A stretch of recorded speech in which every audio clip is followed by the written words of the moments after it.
What up, though, y'all? It's Chris.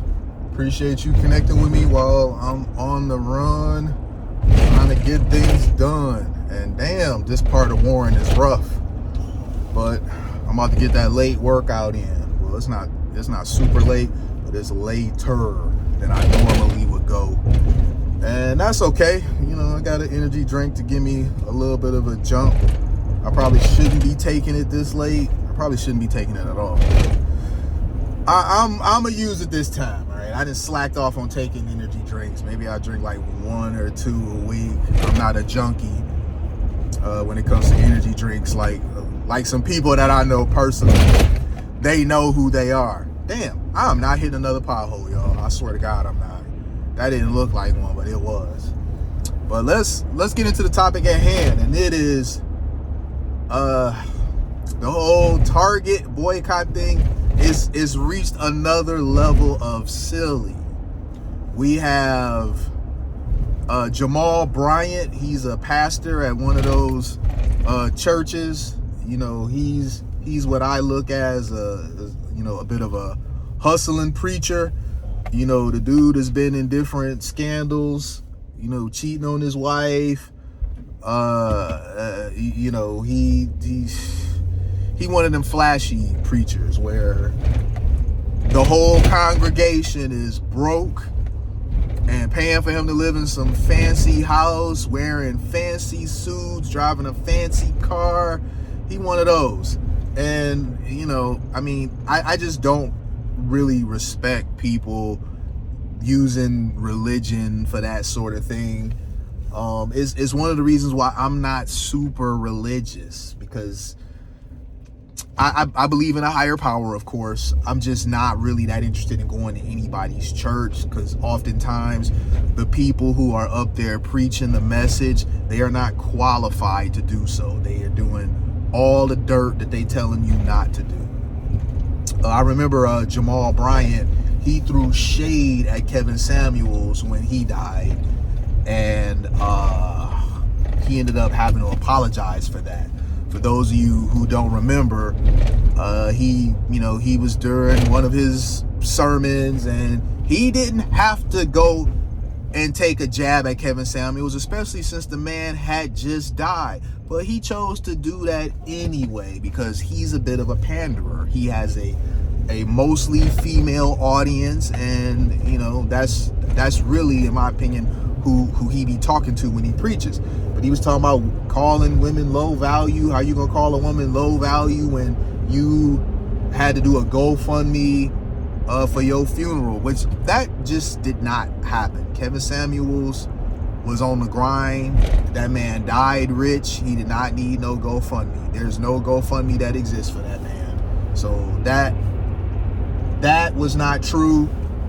I don't know who reached out to him, but he got on stage a few days later and he started going into this thing about how, basically the wrong that you did should be as loud as you correcting it, as you writing it, which, I mean, that is true. And he mentioned about what he said about Kevin Samuels was not right. He did mention that a lot of people held him accountable about it. I don't know who those people are, but shout out to them, because whatever they said got him together to where he did a complete 180 in a matter of days. But that's the sort of stuff. This is also the same guy that had Kamala Harris there at his church and was encouraging people to vote for her, even though he himself gotta know that this was not good for the people who he was preaching to.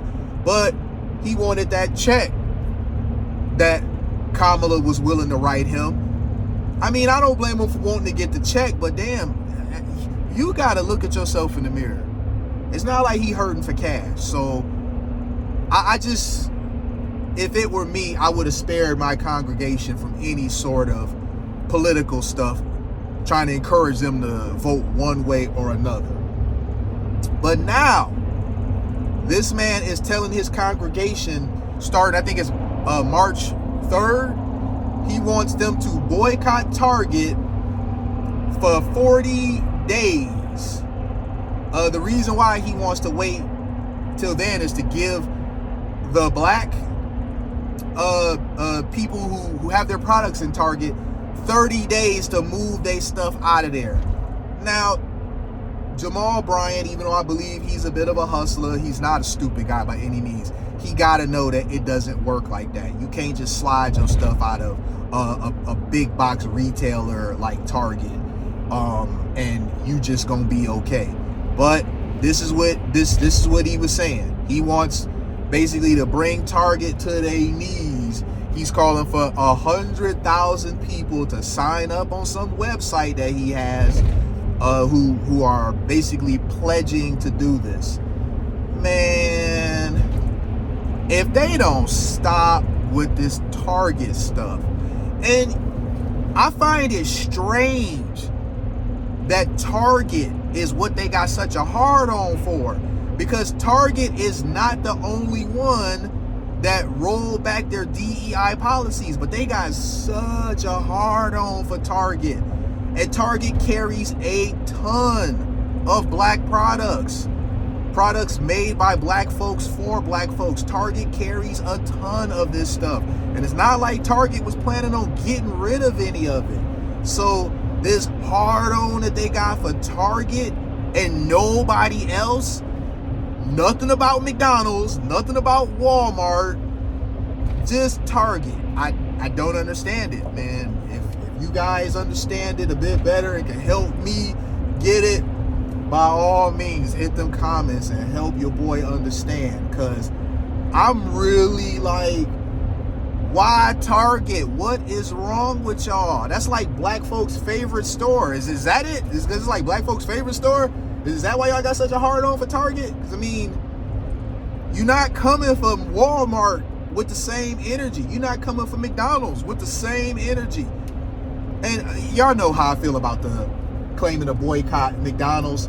I'm like, you mofos are not boycotting no damn McDonald's. The very next time your kids want some McNuggets and a Happy Meal, or you want to get orange high C, you heading right to McDonald's. It ain't gonna be a bit of hesitation. You ain't gonna tell nobody because you've been talking so much on Facebook about how you boycotting everybody that repealed DEI, but you gonna still go. I know how my people work, man, and we want everything convenient. Me too. I want things convenient, but I'm willing to stand on business about stuff that I believe in. It's just that this DEI repealing thing, I'm not really a fan of that, because I know that black folks weren't the ones who were mainly benefiting from that. So why am I going to die on a hill for somebody else? If the whole thing is about enriching black folks and standing up for black folks, this ain't it. This is the wrong issue. And I'm gonna say this and I'll wrap this up. I really wonder why black folks are so quick to fight everybody else's battles. You had black folks doing all this talking about deporting, and I have no problem with Mexican folks whatsoever. But what I do have to say about Mexican folks is I know for a fact from life experience, they would not fight this battle for us if the shoe was on the other foot. If it was black folks being deported, I'm sorry. As much as I appreciate the Mexican brethren who mess with me, we all know that Mexican folks categorically would not have been crashing out for black folks. That's just a matter of record, man. Mexican folks never take on any fights for black folks. And also, when Elon Musk, they were saying that Elon Musk was doing the Roman salute, which that's not what he was doing. I mean, okay, did it look similar? Sure, but that's not what he was doing. And they like, oh, he was doing the Roman salute. Black folks crashing out on that, where Jewish people were saying nothing. So this is just one of them situations where my people, I'm sorry, you need to sit down, shut up, sit this one out, stop choosing to fight other people's battles, stop dying on the hill for other people's causes, because this DEI thing, it's not a cause for us. It never has been. It's the left lied to us and wanted to frame it as such. But we're not who's been benefiting from that. It's been the rainbow people benefiting from that, not black folks. Let me keep it going, man. I'm gonna get out of here because I got like a good 10 more minutes worth of thoughts to get off, and I'm like, I gotta just cut it here, man. I'm gonna holler at y'all later. Peace.